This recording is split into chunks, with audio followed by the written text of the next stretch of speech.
Lockdown से पहले गीता के घर का नजारा कुछ ऐसा था कि रोहन ऑफिस जाता था और शिविन स्कूल। जिनके घर से जाने के बाद गीता काम खत्म करके बाकी समय आराम करती थी। लेकिन लॉकडाउन के बाद ऑफिस और स्कूल घर में ही खुल गए और इससे गीता का हाल वो तो आपको देखने में ही मजा आएगा। शिविन, ओ शिविन, महाराज उठने के लिए क्या 21 तोपों की सलामी लेंगे? अरे बिस्तर से बाहर निकल, ऑनलाइन क्लास स्टार्ट होने वाली है।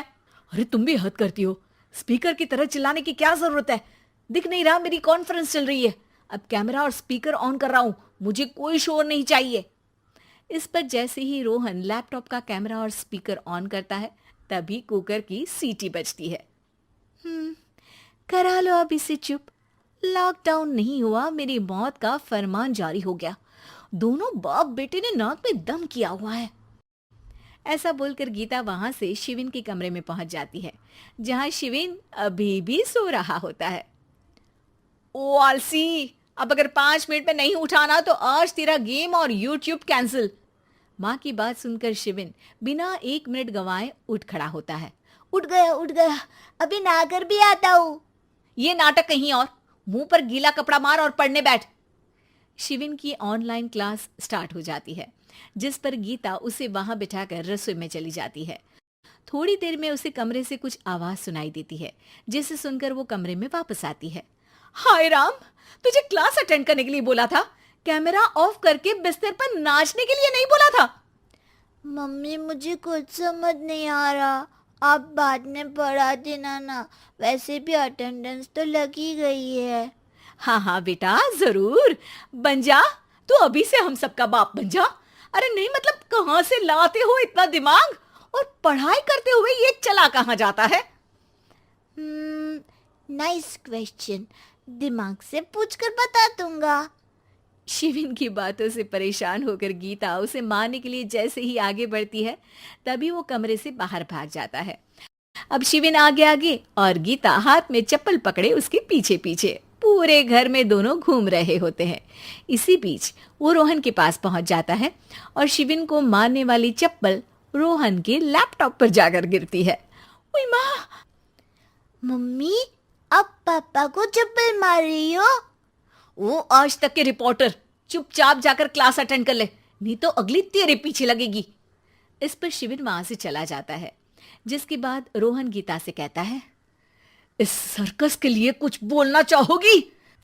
अरे क्या करूं, जब से तुम दोनों घर में रहने लगे हो, घर अपने आप ही सर्कस बन गया है और मैं तुम्हारी नौकर। कभी बेटी को संभालो तो कभी बाप के नखरे उठाओ। इन्हीं सब उथल पुथल में दिन बीतते रहते हैं, जिसमें हर रोज घर के अंदर कुछ नया सियप्पा खड़ा मिलता है, जो ज्यादातर शिविन और रोहन के ऑनलाइन स्कूल और ऑफिस से रिलेटेड ही होता है। एक सुबह, शिविन चल उठ, आज की क्लास जल्दी है। कैमरा ऑफ करके आप अटेंड कर लो। अरे ऐसे छित्तर पड़ेंगे, दादी नानी सब एक साथ याद आ जाएंगी। गीता की लाख मशक्कतों के बाद क्लास तो खत्म हो जाती है, लेकिन उसके बाद शिविन फोन इस्तेमाल करते हुए इंस्टाग्राम रील बनाने लगता है। रसोड़े में कौन था? तुम थी, मैं थी, कौन था? कौन था? हाँ, मैं गरीब हूँ, मैं गरीब हूँ। अरे ओ गरीब के बेटे, आजा, मैं बनाती हूँ तुझे गरीब। मैं बताती हूँ रसोड़े में कौन था।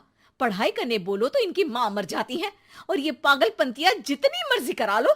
गीता शिविन को डांट रही होती है, तभी रोहन बीच में बोल पड़ता है। अरे बच्चा ही तो है, इतना गुस्सा क्यों कर रही हो?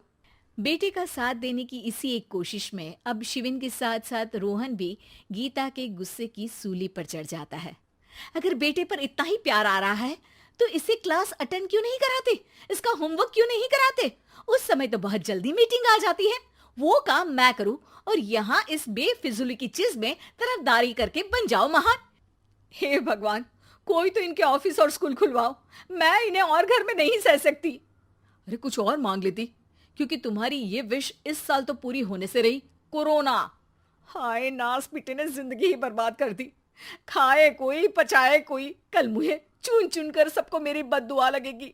उन्होंने दुनिया का और इन बाप बेटे दोनों ने मेरा जीना मुश्किल कर दिया। गीता वहां से चली जाती है, जिसके बाद रोहन शिविन से कहता है, अरे तुम्हारी मम्मी इतनी भड़की हुई क्यों है? आपकी वजह से पूरा समय घर में रहते हो और उस पर कोई काम कराने की जगह बस ऑर्डर देते रहते हो। अच्छा बेटे, सारा इल्जाम मुझ पर? पूरा दिन तो वो तुम पर ही चिल्लाती है। हाँ, मतलब दोनों का 50-50 है, कुछ करना पड़ेगा। वो कहते ना, make the best out of worst. I have an idea.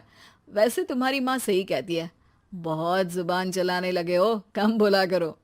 अगली सुबह रोहन और शिविन अपनी गलती को सुधारने के लिए गीता के उठने से पहले घर का आधा काम खत्म कर देते हैं, जिसे देखकर गीता खुश हो जाती है और फिर बाकी बचा काम वो तीनों मिलकर पूरा कर लेते हैं। जिसके बाद अब वो सब मिल बांट कर हर काम में एक दूसरे की मदद करते हुए लॉकडाउन का मजा लेने लगते हैं।